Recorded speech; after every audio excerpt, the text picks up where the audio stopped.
So we had done till the, yeah.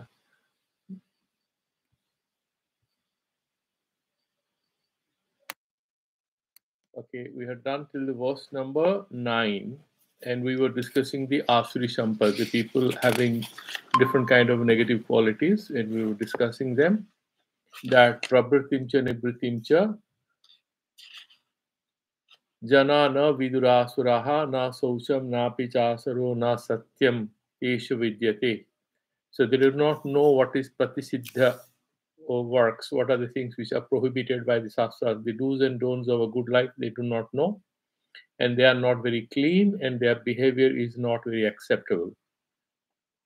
And these things are not seen in them. And then, if you ask, how do you survive? What's your understanding of life? They have very straightforward answer, and he's saying, Asatyam, the sansara is not fundamentally real in the sense they don't recognize anything beyond what they see, and apratishtitam, this Brahman and everything, they don't accept this Jagat. And Ahur Anishwaram, they also don't recognize God, or there is some anything divine or anything beyond what they see. So they are perfect materialistic persons, and the Epicureans, or what you call the hedonists. And then how this whole samsara is sort of available, how does it happen? They say asparaspara sambhutam. It's because of the whole thing that nature has a way. So animals reproduce themselves, human.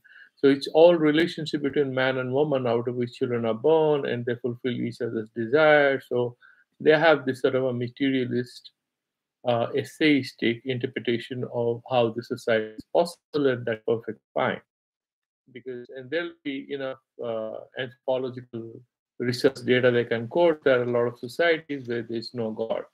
They're primitive tribes. They have maybe some very primitive forms of animism they practice, but they don't have any theory about what is God, what is this, that. But they are being able to live and they reproduce like animals. They manage to live, isn't it? We have those primate societies like monkeys and baboons and stuff like that. They live together. They have some kind of a social life. The cat families, for example, have some sort of a social life.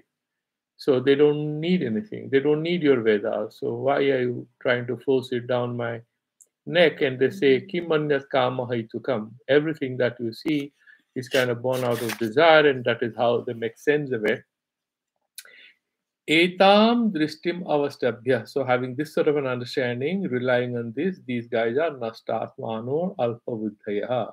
They have very limited understanding. Bhavavanti ugra karmanaha. So if this kind of a thing, they sort of can engage in any kind of acts of violence because there's no one else who is controlling our lives. There is no superior authority. There is no papa punya. And kshayaya jagato hitaha. And then they are not only harming others, but they also harm themselves, and they cause a lot of disharmony in society, put the humanity to great disadvantage, which is not in the interest of society. Sometimes we find that we have had a lot of dictators and very cruel people, and then of course the profiteering investors, they don't care about what happens to people. They're more interested in their own profits. So all these people are mostly asuras, and already Shastrakar has clarified that there is nothing called a separate category of people called asuras. We, all of us, when we are overtaken by desire and craving, we become asuras. When we are overcome by anger, by dvesha, aversion to other human beings, and we are ready to hurt others, we become rakshasas. So that is the bottom line, that asuras and rakshasas are not people with two, three horns or long teeth or hair on their face or stuff like that. Nothing of that sort. They're very much like us, even though in the comic books we paint them, but these are metaphoric representations of our own subconscious. So, in a deep down in our subconscious, like Carl Jung talks about the shadow self and a hell lot of desire and violence we carry within us from time immemorial, and unless we understand them, unless we sort of properly understand them, Carl Jung beautifully talks about something called the shadow self. He's saying, how do you recognize what is the shadow self in you? He says, what you generally don't like in others, that most likely is your shadow self. That means sometimes you criticize others that that guy is too greedy. It's quite possible that is the shadow hiding in you, in the sense there is strong greed in the subconscious.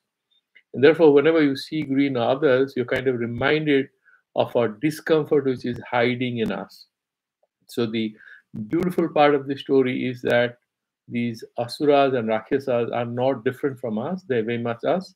And there are some Marxists and radical scholars who are trying to say this Devasura is like proletariat and capitalists. That is one way to look at it, but truth of the matter is the Shastra says the Asuras and Devatas are both brothers, because these Aditi and the Ditis, Daityas and Adityas were born. So they are all children of the Creator, Prajapati. So both are children. They are also the human beings. So in a way, these Asuras and Rakshasas and human beings and all of us, it's essentially difference in degree to which we are able to defeat the negative qualities of attraction and aversion, and more acute manifestations of that sort of predilection of the psyche that we have.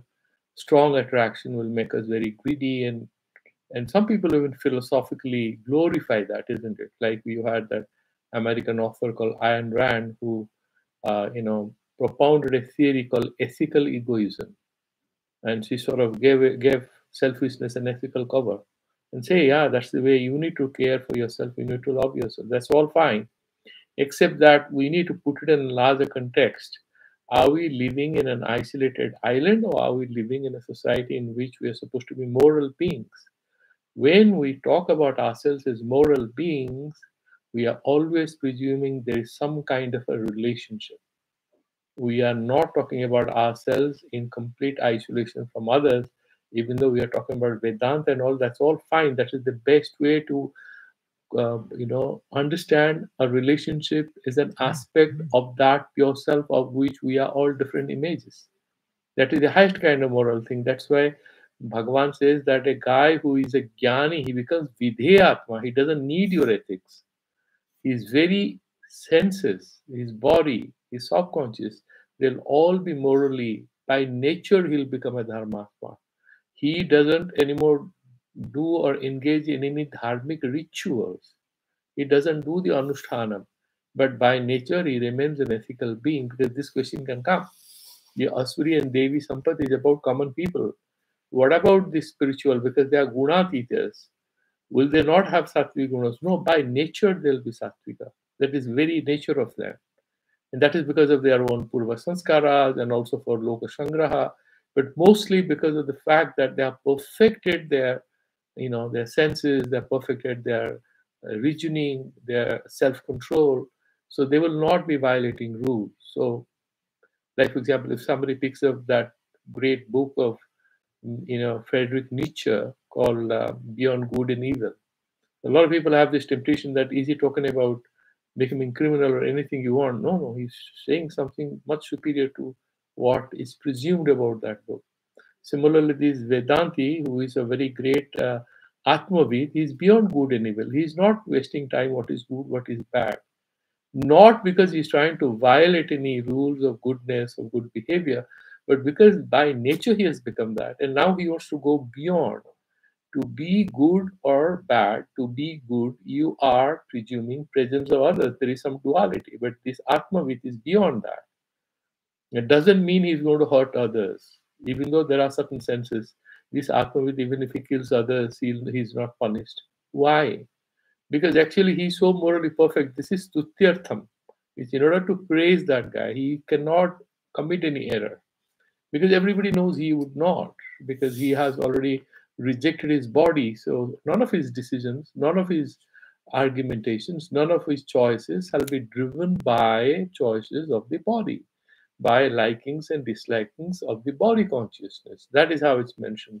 The Asuras is completely different, and this is what, and then he's sort of kind of expanding on what he is narrating about these idiots called the Asuras and Rakshasas, and we should not feel very happy about it. Let me tell you that when we are reading it, we need to understand that a human being who is very sattvic can have appearances of these gunas in him because of purva sanskara, and he has to constantly fight against it because we have the impressions, we have the past sanskaras of hundreds and hundreds and thousands of births. I mean, we can't rule this out that in one of our paths, maybe we are butchers. We don't know. We must have been hunters for sure. We must have killed animals. We must have hunted in previous lives. And as children, we must have beaten some friends and fought with some people. The children, isn't it? We were not reading Bhagavad Gita and Vedanta when we were 3 and 4 and 5. We were playing in the playground. If you lost a match or you had an argument, sometimes it was possible that you have a bully boy who comes to attack you, you counter-attack. These things were happening. And you must have felt elements of selfishness in you and greed and jealousy and insecurity. It's not because you're good or bad, remember. You are actually the pure self. Guneshu Vartante, with these three gunas and how they are playing, he started discussing that. In chapter 14, 15, he said how to be Gunatita, how to meditate on him. And now he's saying who are the people who do not do it and what are the counter signals, what are the contrary qualities they have. This is to remind us that you are on the path of goodness. You are trying to meditate on me. It's very important for us, all of us, to be careful about any appearance, any return of these darknesses in our subconscious into the forefront. So one needs to be careful about them lest they come out. I mean, it's quite possible that highly spiritual people express great anger. And that is why it was mentioned earlier. One of the good qualities of the guru is that even if the student is asking a few questions, even if somebody is arguing with you, you are not Madhavam, that mridu bhasa, that being able to speak in a very soft voice is a very, very important sattvika quality. That is Daiva Sampat. Bhagavan has mentioned all that, even though he knows that he has already mentioned about the Atma and all great things and Ketra Ketra Viveka. After that, why is he mentioning these silly things? Because it's quite possible that having studied Vedanta, we have forgotten to attend to small, small concerns of an ethical mode of life, and that can actually terminate many relations. It can cause a lot of pain in other people, more so when you are spiritual, when you are very powerful, when you are very well placed. A normal guy who is half drunk on the street shouts at you, calling names or using any abusive language. I don't think anybody is hurt. Everybody has a good laugh.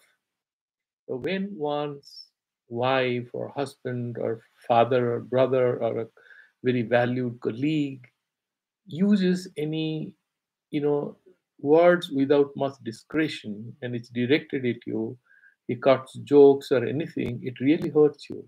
So Bhagavan has taken those things into consideration, and therefore he's making us more and more aware of what are the warning signals that we must be careful about and notice and nip that in the bud. So Teja yada kenachit karmana manushya yonim apadyante tada. These asuras and rakshasas are supposed to be reborn in animal yonis. That is what he mentioned, isn't it? They would be like snakes, or they'll be born as wild cats or tigers and lions and all sorts of violent wild animals, because that is what they're loved. And therefore, God will take away for their human body and give them appropriate biological systems so that they can practice more violence and then realize towards the end of their life that with violence you live, with violence you die. The lion who has a long, big pride, you must have seen that in the National Geographic. What happens to him? There'll be a couple of young lions who come and attack you and take your pride. And then what? You have hurt yourself, you're tired, you vanish into the forest to die a lonely death. There's no one to look after you. In animal kingdom, there are no old age homes. Whether it's wild dogs or lions or tigers, most of the non-vegetarian wild animals, even other ones, but the other ones find something to eat. A cow, howsoever old it may be, will find some grass to eat. But if it's the carnivorous ones, they have to hunt and kill. It requires great physical effort, and they fail to do it. So towards the end, last few weeks of their lives are often full of excruciating physical pain, and they just lie in a corner, hidden from the eyes of all predators, and slowly wait to be taken away. I mean, to be sort of killed by nature. And that's a very, very painful thing. A whole life of hunting and killing, and in the end, anybody can kill you. And if you have a few wolves or in these hyenas, they find you, they'll eat you. You may be a lion, who cares? They'll come and eat you alive. The wild dogs, pack of wild dogs find you, they'll kill and eat you. So they hide in order not to allow the body to be kind of ripped apart by other carnivorous animals. And very, very painful, isn't it? So Bhagavan gives that opportunity to somebody realizes, then he says, no, I don't want to be violent. So he's given a human birth again, maybe, depending on how he lives. So he's saying in the verse number 10, how they sort of live a life fully focused on desire. काममाश्रित्य दुष्पुरं दम्भमानन्दमान्विताः मोहाद् गृहीत्वा सद्ग्राह्यान् प्रवर्तन्ते शुचिव्रताः. Kamam ashritya, fully focused on desire, craving, they glorify that. And then what do they do? Our desire is very small in number. You remember that famous sentence of Aristotle? He said, give a child a piece of paper, ask him to write what are the desires he has. The page will be full. Desires will not come to an end. So our mind, there's no end to what we can think of and what we can crave for. Duspuram, puroitum asakyam. Very difficult to fulfill all these desires. They go on thinking. And dambham anandam. Dambham, dambhamanam, madanvitaha, dambhamana madanvitaha. So there are 3-4 adjectives mentioned. So they have dambha, mana, mada. Mada is kind of garbha here, and mana, very, all the time giving a lot of importance. I should get it. Why shouldn't I? And dambha, a lot of false confidence. We have discussed what is dambha that we have studied. They don't care for anyone. Anvitaha, moha, because of their ignorance. What are they looking for? They mohad gruhitva asadgrahyan, which are not right things to have in life. They are not sadgrahya, they're asadgrahya. Those kinds of things they crave for. Pravartante, and they try to have them, and they persist with those goals of life. All suchi brataha, and what kind of things are the following? Is that all very, very celestial good things, ethical things? No. All suchi brataha. So they make it a point in their lives to sort of crave for anything their mind is asking or craving for without allowing their discernment, their ability to say yes or no, to analyze good or bad aspects, and they get trapped in this particular life. So I'm just reading the Madhusudana because Sankara Bhashya is kind of taken care here, and these are simpler sentences. Kamam, what is desire? Tatta drishta vishaya vilasam. So whatever is a desire, there'll be some object of desire, right? So you have a kamana, so there'll be a karma for the kamana. And what is the karma? It's not work, it's the object of your desire. So it could be a book, it could be a house, it could be a computer, it could be an orchard, anything you can crave for. Could be relationship, could be food, anything. So then you want to have that. Drishta Vishaya Avilasa. Drishta is what? Not Adrishta, not Swarga. It's something which material you say, no, I want to have that. Avilasam. And you have then you sort of nurture that desire. And that is very difficult to fulfill all of your desires. Puraitum asakyam iti duspuram. Damvena, with great confidence. Adharmikatvepi, even though they are not dharmika, these are not good. They are not going to cause harmony in you. So it happens with lots of people. They have this word in English called family breaker. So there is a nice couple, they have children, and there is another guy who is taking interest in the wife of this guy. Or there's another lady who is taking interest, the guy in this family. What are they trying to do? They are trying to pull away one partner. They have a nice family, one or two small kids, young couple, they're living, but somebody else is prying on one of them. So this is not dharmika. Somebody has a little money, and that fellow, he or she has a beautiful rose garden, and your house is nearby, and you love that rose garden, and said, can't I drive away this fellow from here so that I can have this beautiful rose garden? And you go and negotiate, I want to buy your house. He or she says, no, but I don't want to sell it. You say, no, you have to sell it. I'm too powerful. Let's have a negotiation. So this is adharmika, but you have a craving for it. The adharmikatvapi dharmikatva khyapanena. So you'd say, there's nothing good about it. I have a high sense of, you're a poor man. You don't know how to raise and maintain a rose garden. I can maintain it better. You are not being able to give a very good life to your wife. She deserves a better life. I'm a rich guy.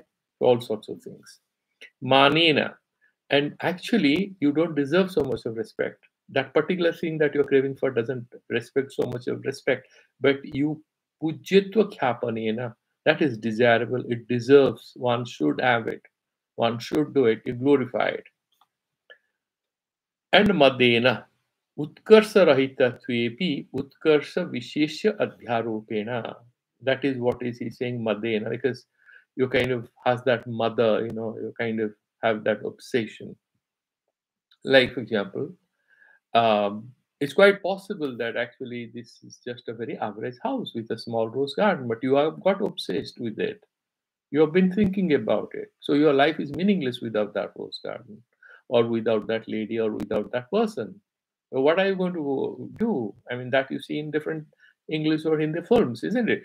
He says, yeah, but I need to have that person in my life. It's very important. Like this guy, Mahisasura, he got trapped, isn't it? This idiot goes and tells him, Sumbha Nishumba, that you have the, Ucheshrava, and you have everything you have. Parijata Puspa, you have gods and goddesses are washing your clothes and all. And I saw a lady, and she's Charvangi. That means her body is so beautiful. You just deserve to have her. And then he himself becomes a Duta and goes and approaches Ma Durga, saying, why don't you become wife? Otherwise, I'll pull you by your hair. He said, but I have made a rule for myself. I'm going to get married to the guy who defeats me. So why don't you tell your king? Yeah, you know what you're talking about? You're talking about my boss, the two brothers. Any of them will send one of their soldiers will come and kill you. So why do you want to embarrass yourself? You just come and be the queen of my king. And she says, I'm so sorry, I'm a foolish girl. I have made this promise as a little girl. So I have to follow my rules, even though I might be killed in the battle. And then she kills all of them. It's a very symbolic story. This is essentially defeat of our egos. And there is this Raktavija Kahani, right? You kill one Raktavija, another is born out of the blood. So that is the desire. So you burn one desire, you destroy one desire, another 10 appear. So that can be removed with only Atma Jnana. That the stupid thing in me called Ahankara is craving for all this, and this Ahankara is not who am I? This Ahankara I have, the one who has this Ahankara is beyond this ego. Let me look for it. Let me be aware of that. The direction in life changes there. That's what he says that. So pravartante utkarsa vishesha adhyaropena. You superimpose. Yeah, I must have it. Mahad avadhirana. And then there are some wise people, maybe elders, who say, no, don't do it. Hetana anvida. And kind of you have absolutely no respect whatsoever. Asadgrahyan. And what are those asadgrahyan? Asubhan. Asuva Nishchayan, you know they're going to cause a lot of harm to yourself and to others. Nishchayan Anena, then what kind of he's doing some abhinaya there. Madhusudana Saraswati beautifully does it. A lot of people have this. Anena Mantrina, Imam Devatam Aradhya. So I'm going to do this mantra sadhana. He's saying Asuchi Brataha. He's trying to explain that. And he's from Bengal. And he's from that area where there are a lot of tantric practices, Bama Marga practices were happening. So he's writing all that. He's doing abhinaya to explain all that. Anena mantrena, by doing sadhana of this particular mantra, Devatam Aradhya, I'll propitiate a certain god or goddess. Kamininam akarshanam karishyamaha. I would be the most attractive person on earth. There is a particular vidya, it's called Mohini Vidya. And there are certain mantras. And if you do, and don't think of doing them, if you do these mantras, what happens is that women easily get attracted to you. That is what these books say. Whether it's true or false, God only knows. But he says, Kamininam akarshanam karishyamaha anena mantrena imam devatam aradhya. And then I will do another mantra sadhana, like Ravan had done. Then Mahanidhin sadhaishyamaha. And then I'll be a multi-billionaire. Very quickly I'll be that, because I'll do this mantra sadhana and wealth will flow into my life. Ityadi duragraha rupan. All these stupid desires, duragraha. Not good agraha, bad agraha. These are bad things to crave for. Mohad, what is moha? Moha is mudhata, stupidity. Mohad, aviveka. Moha is nothing other than lack of discretion, lack of proper judgment. Avivekad grihitva, by accepting those nonsensical desires, not to shastra. They are not driven by any shastra. Look here, shastra is very nirapeksha. Veda also says you do that. You can do that animal sacrifice to get this. And somebody says, why Veda says all this? No, Veda is not saying anything. Veda says in the Upanishads, go meditate. You do lots of upasana, Udgita upasana, Dahara upasana. There are a lot of upasanas mentioned there for purification of the subconscious. But there are certain rituals mentioned as well. And like Shena Yaga. And why should you do that? To kill somebody. You know what is the storyline there? That the Dvesatmaka Shena Yaga, which the hunters and all have the right to do, not Brahmins or Kshatriyas or Vaishyas, they cannot do it. There is a particular category of people who can do it. But the idea is that when this particular chieftain is very angry and decides to go and attack another community or have a fight with another person, the Veda says, why don't you do a Shena Yaga? You don't have to kill him. You can do this Yaga, he will die. He's super excited. Then he starts doing that Shena Yaga. Then the Vedic chanting starts. Because when you start doing this, then he says, why you are doing all this? And they say, these are Vedic mantras. He said, so other than killing, what are the other things that are possible? He said, one can go to Swarga. And what else? You can be also, if you study Upanishads, there will be Atmagya, Sarvagya. He said, really? And this is different from the Shena Yaga. He says, yes. Okay, stop Shena Yaga. I'm not interested. Then what are you planning to do? No. You do the Yaga or anything. You do it Niskama or anything. I'm not interested. So from tomorrow onwards, I want to study Bhagavad Gita then. I better be Sarvagya. Why should I leave Alpena Nasukam in Bhuma Vidya Chandogya Upanishads? Why should I be settled happy with less? Let me get most. And what is most? What is the biggest thing you can get from Upanishad? Atmagyana. Then that king settled for Atmagyana. Then he becomes a Jnani. Then he becomes a Vairagya, Sampanna Purusha. Then he says, okay, you have to purify yourself. He starts doing Japa Tapa. That is how Snena Yaga, which is about inflicting some violent results on another person. It is started with an official bad purpose, SOP, but once the Vedic chanting starts, the game plan is that this guy's anger subsides, he starts thinking logically, becomes curious about the Vedic mantras, and then he starts studying Vedas and turns inward. His consciousness opens up and will turn towards Maitreya and Antakarana Shuddhi and love and stuff like that. That is the idea. So the Veda is not talking about violence. So similarly, he's saying that these things that these Asuras and Rakshasas are interested is not to Shastra. They are all sort of because of mohat, aviveka, because of lack of discretion in them. Asuchi brataha. What is this asuchi brata? He's explaining. Asuchini smasanadini, so smasanadi desa desad sistatwadi avasthadi asocha sapachani. So all kinds of Bama marga is mentioned. Bama agamadi upadishtani bratani. So there are a lot of Bama marga upasanas. I mean, he's a Vedantist, so obviously he's completely making fun of the Bama marga upasana. We are not disrespecting any of that, but it is not meant for everyone. There has to be, the person has to be a particular level of evolution to be able to digest all that and do all that and sit in a smashan and do that. If you have a very, very Sanskritized or Sanskrutantakarana, you'll go and sit there. And I have seen that in the famous Tarapit. Now it's overcrowded, it's a marketplace. But when earlier, when I used to go and I used to see those tantrics and all, you don't feel very enchanted. That's all. Devotion is fine, but maybe they know. But what is the point of doing that? What will you do with those powers? Why are you fascinated with that? I mean, so you may not like it. It's only for certain people that it's very interesting that wherever you have Tarapit, if you just travel another 30, 40 kilometers, you have that beautiful, set of villages which are completely Vaishnava. And this Nityananda was born there, barely a few kilometers away from where Bhamakyapa was born and where the Tarapita and all the tantrics go. So it's all within a distance of a few kilometers that you have purely vegetarian families and great Krishna Upasakas. And now they have built a beautiful Jagannath temple somewhere in that, close to that village. I was there last year, and fantastic place, lovely place. And on the other hand, you have Tarapit, great devotees go, and the Siddha Pitha. But the whole thing is that the guys who are doing those Vaishnava Upasana, why they are not coming to do this Tantra Sadhana? You ask yourself. They are not fascinated. It doesn't interest them.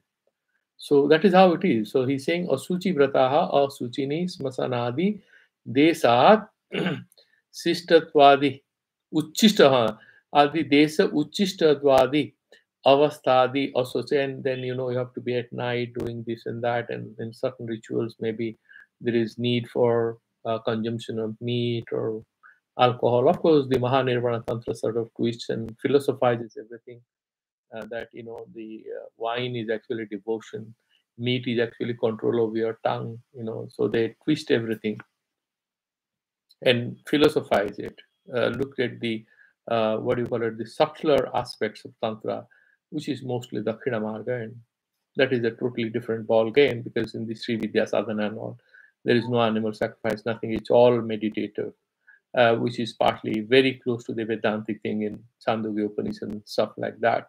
So Vama Agamadi Upadishtani, whatever is advised by this Vama Marga Agamas. Agamas is Puranas, Tantra Shastras, Vratani, Yesam, Te Asuchi Vrataha. This is the interpretation he has said.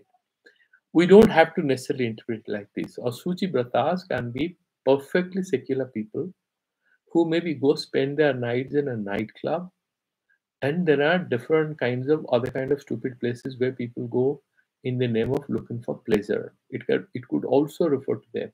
So instead of trying to describe what is Asuchi Brata and who is an Asuchi Brata, we could say whosoever is away from truth and goodness and thinks he's going to have sustainable happiness by pursuing those ends in life is a Asuchi Brata. That will be perfect. We don't have to do all these, we don't have to do this kind of description, which perhaps in a particular cultural context, because he was writing at a time where it was the peak of tantric period in Bengal. So he's writing this to send out a message to them, because he was a Vaishnava. Pravartanta yatra kutrapi avaidike drishtafale Shudra Devata Aradhanadu iti sesaha. Then he also makes fun of it. So anybody who is worshipping anyone other than Narayana, other than Lord Krishna, Itara Devata, somebody is worshipping maybe, there are a lot of demigods, isn't it? There are very local variations of the same Divine Mother, and local variations of Vishnu, and local variations of Lord Shiva. So he says these are Kshudra Devatas. Why? Paramapurusha is Lord Krishna, and therefore he's saying, Etadrisaha patanti naraki asuchivit. And so asucho iti agrimena anvayaha. He's saying all these guys, asuchi pratas, where are they going to go? Then he will say, and he'll go into theologies to quote from different Puranas that they'll go to hell and get fried in hot pans full of oil. All sorts of things. Okay. Tar eva punar visinasti. Again, he's sort of going further to explain what kind of people are they. He's explained that. Chintamaparimeyaam cha pralayantamupasritaha kamopabhogoparama etavad iti nischitaha. And he's now giving a logical explanation as to how they sort of confirm that all that they are doing is fine. Chintam aparimeyam. All these people who are very materialistic, you'd find that they're all the time busy with some thoughts. So I have done this, now I have to do this. So that is a continuous process. Aparimeyam, innumerable desires, innumerable thoughts and plans and log frames and everything in their lives. So pralayantam upasrita. And these, they become kind of, they are loaded with these thoughts, upasritaha. They become the ashraya, they become the platform for these innumerable thoughts to play out in their minds. Till when? Till they die. They're all the time busy, they have some plans, they want to achieve this, they want to achieve that. There is no peace in their life. They're all the time running after one thing or the other. Kama upabhoga parama. And why so? Because they are always after whatever is an object of their desire, and wherever they're going to get some kind of sense pleasure. So, good music, good food, good bed, and they go on changing things.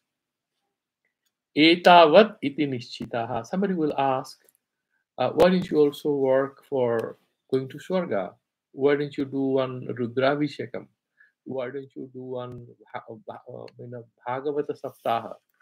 Why don't you do one Ashtaprahari, Nama Sankirtana of Lord Krishna? Why don't you do some charity work?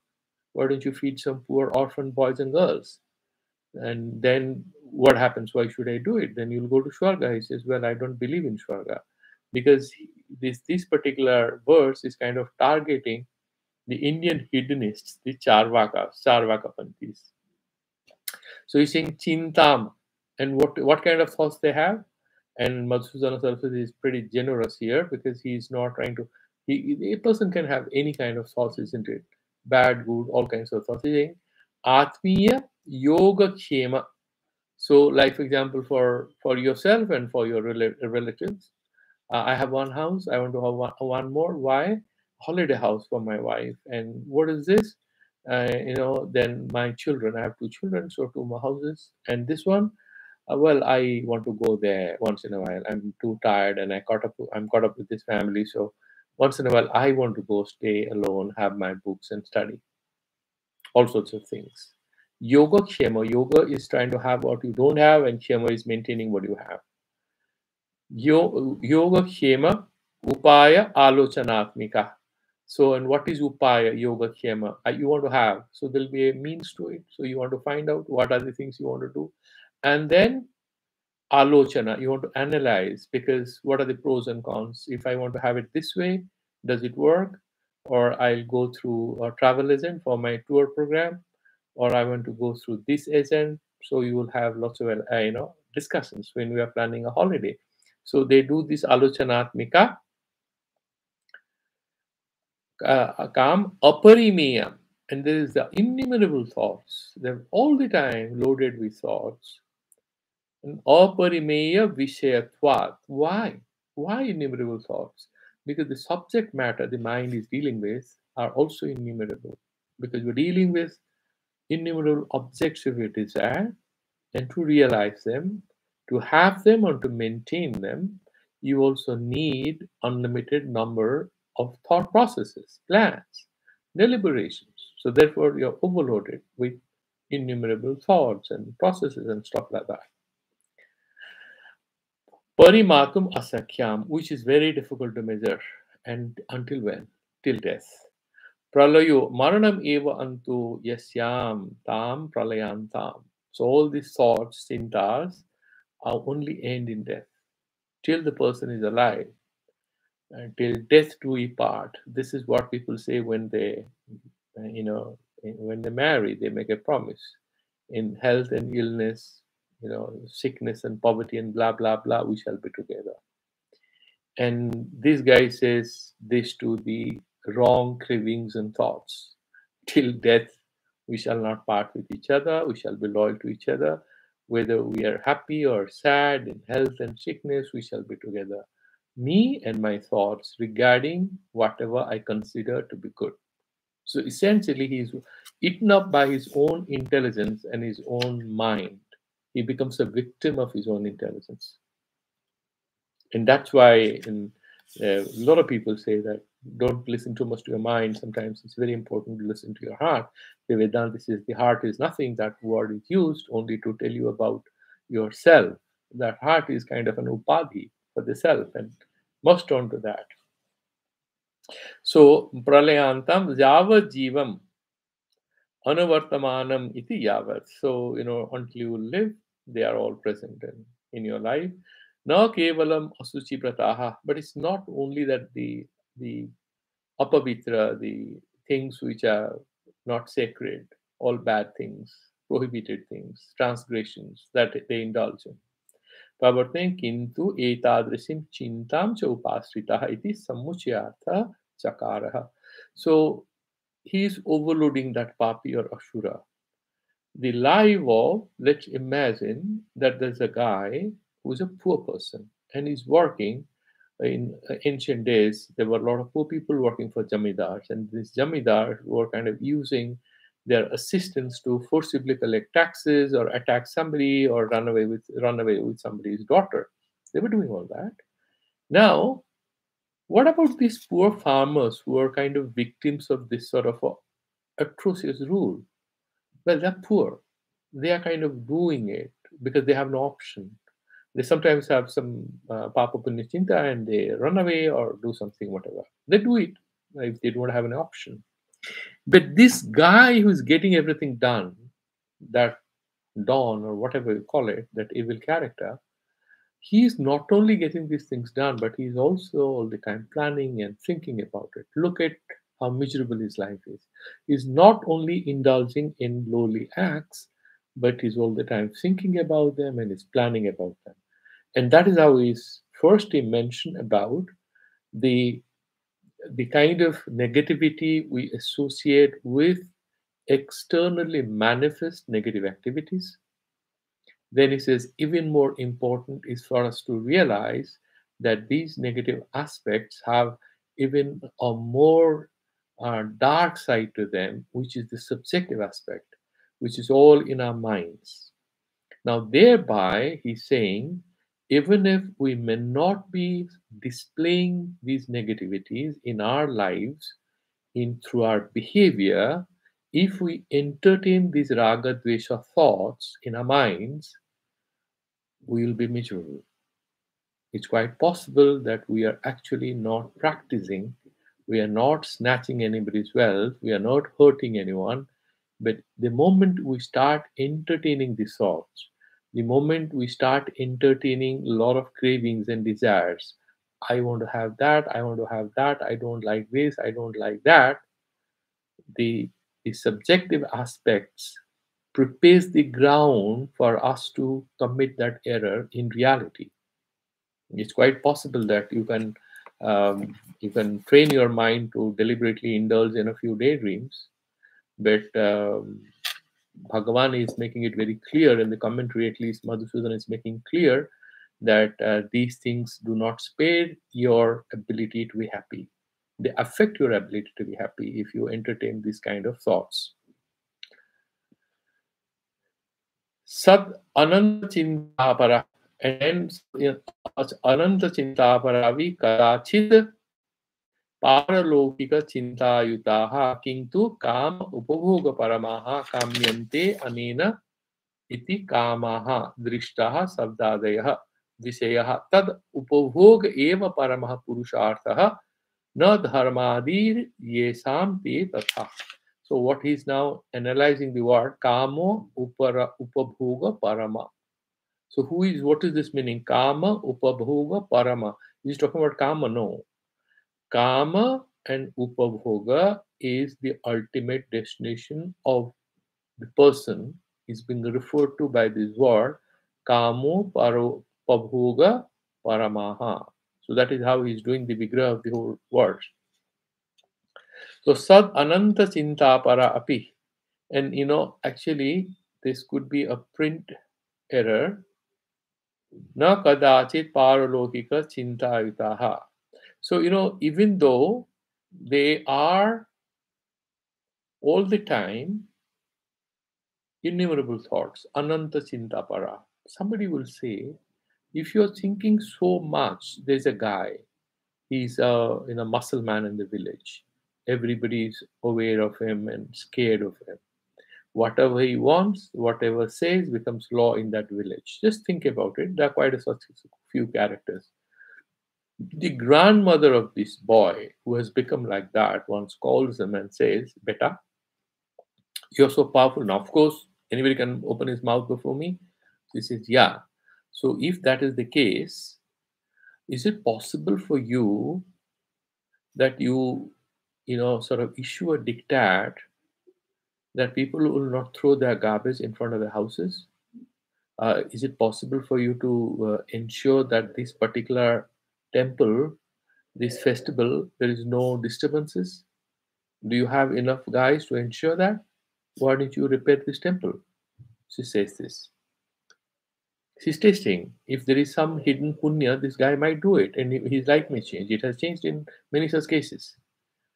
So this is the kind of saintly advice. Now, he's saying, though these guys are thinking all the time about, I want to have that, I want to have this, they never ever think one sentence that I want to go to Swarga, I want to do a small good thing. No, because their minds are working in a completely opposite direction.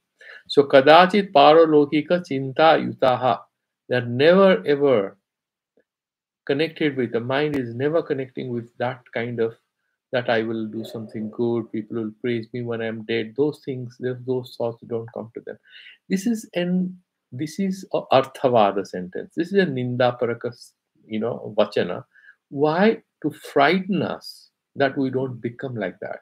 This is not to say that these people who have some asurika prabritis or asuri sampat never ever do any good things. I have ruled that out because he himself says there is no separate category for asuras or rakshasas. They are verily human beings. And these human beings have Daiva Sampat, Daivi Sampat, and Asuri Sampat.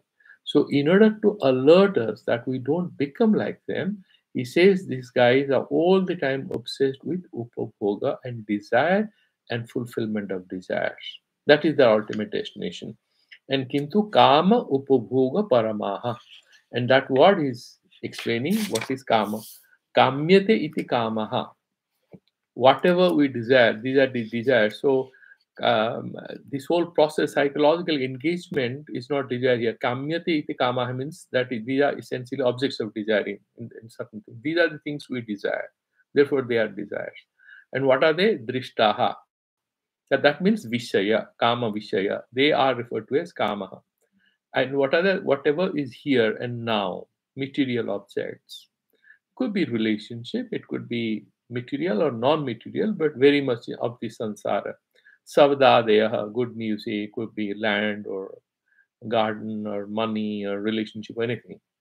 Vishayaha tad upavog eva paramaha. And enjoyment of those kamas, the objects of desire, that is the ultimate goal of those people who parama purushartha na dharmadi yesam. But dharmas and other things are not their parama purusharthas, yesam. These guys are, tatha. Tatha means kama upabhoga paramaha. Paralaukikam uttamam sukham kutana kamayante. Somebody might say, why shouldn't they desire for Swarga Sukha? Because that is very uttama, very high level of Sukha. Tatra aha etavad drishtam eva sukham. Whatever you see and can be realizable on earth, that only is really happiness. I don't want to waste my time chasing, something which is beyond this earth. Na anyad etat sarira vyoge bhogyam. Once this body falls, there's nothing to enjoy. Don't worry about afterlife. Sukha masti. Etad kaya atiriktasya bhoktuhu abhavat. So there is no bhokta. There is nothing called atma for them.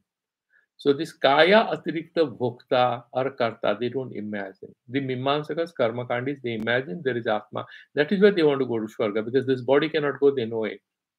But if they are doing punya karma, they obviously accept there is something going somewhere. The Buddhists also do punya papa karma. They don't accept Atma, but they are accepting karma, which travels. So there is something which is different from the body. For these materialists, there is nothing other than the body. Therefore, see, na kamayanta, they is saying, no, there is nothing other than the body. Nishchita etavan nishchayavantaha. That is how they are fully confident with this. Tathacha, Bahya Spartyam Sutram, and this Brihaspati Sutra is quoting from there. Chaitanya Visishtam Kayaha Purushaha. So this Purusha is not Atma for Brihaspati, that means Charvaka Mata, the theorist. Chaitanya Visishtaha Kayaha. This body is Purusha, which has consciousness. And if you ask him where from consciousness comes, he's straightforward. He said, when you put pan and those betel nuts and pan leaves, betel leaves, and then you put some calcium carbonate, and then you mix all that, and you put some katha or whatever, and start chewing, and there is red thing comes out. Where from it comes? It's not there in what you're putting inside your mouth. When you drink some alcohol or spirit, and then you have nasa, you have that intoxication. Where from intoxication comes? From that biological thing, that organic compound, isn't it? So if that comes out of that organic compound, similarly, this body is organic compound out of which the way intoxication emerges because of alcohol or because of any intoxicant material, same way this body, because of the particular combination, consciousness manifests. That is what the Charvaka says. Kama evaikaha purusharthaha. And therefore, what is the purushartha? He is absolutely clear. Charvaka says, Kama eva ekaha purushartha. Desire alone is the only thing that you should look for. He's a hedonist. Iticha. That is how the verse number 11 comes to an end. We have a little time. Let's do one more verse, even though the commentary part we may or may not be able to finish. Asapasa satirvadhaha kama krodha parayanaha yahante kama bhogartham anyayenartha sanchayan. What are the things they crave for? Further elaborating it. Asapasa satirvadhaha. They are trapped. They are sort of chained with a big chain. This chain is made of desires. Asa pasehi, that pasa, that bandhanatmaka, that whole chain with which they are chained is made of desires. Asa pasehi, by this. Not one, they have millions of desires. So they have a very powerful bandhana. That chain is very strong. They are bound up. And then what? Kama Krodha Parayanaha. The ultimate destination is Raga and Dvesha. Kama and Krodha. They want to fulfill a desire. When that desire is not fulfilled, they're very angry. They want something. They shout at a guy, like this guy in Delhi went to some bar some time back. There's some film made on it, right? And that guy was released from jail later on because there was a change of heart and he started doing a lot of charity work. His father was apparently a politician. He went to some bar in South Delhi. He ordered some alcohol, and it was already midnight. This lady said, "Okay, sorry, its time is up. We are closing." He pulled out his gun and shot at her, and she died on the spot. So he was given, first he won the case, and then finally, after some film or something was made, he was retried, and then he was given life imprisonment. But I think he has been released recently after 14, 15 years in jail. So these are Kama Krodha Parayanaha, because that Ashuri Sampat dominated in such human beings. Ihante means what? Chestante, they desire, they want to have it. Kama Bhogartham, whatever is the artha for their desire and pleasure of those desires, the objects of desire, Bhogartham. And how do they do it? Do they stand in the long queue of dharma, correct action? No. Why should they care? They are only interested. End justifies means. They are not interested. They are not trying to bring in people like John Stuart Mill and Immanuel Kant in their life and spoil themselves. Why? They'll be brutal. They'll try to have it the way they can. If they're strong enough, they'll be brutal. If they are not very strong enough, they'll be, what do you call it? They'll be con men. They'll try to cheat you. They'll game the system. They'll do everything that they can to be happy. Anyayena artha sanchayan. So they want to have a lot of money, not through rightful means. Means don't matter at all. What matters is the end. End justifies the means, and therefore they'll try to have it any which way. That is what this verse says, and the commentary part, we'll look at it tomorrow. I'll stop here because there's a little thing, but the verses are very simple, so we perhaps can do about 4 tomorrow. So I'll stop here, and if you have any questions, you can ask. I'll meanwhile.